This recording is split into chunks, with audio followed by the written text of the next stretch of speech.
Our blog can now display blog posts with formatting through Markdown.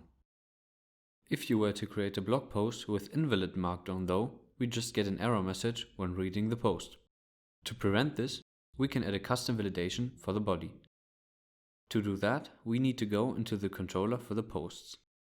There, we need to import mmark again to use the parser for validation. Then we can write a custom validator. First, we need to set the type of the function. This takes text and returns a validator result, which is used by the validate field function later. To get a result, we can just try to parse the given text and return success if everything works correctly, and a failure with an error message if the parse fails. Now, we can add a validate field statement to the build post function. This checks the post body with our validator function. We can now test the validator by creating a post with invalid Markdown. We can see our custom error message working.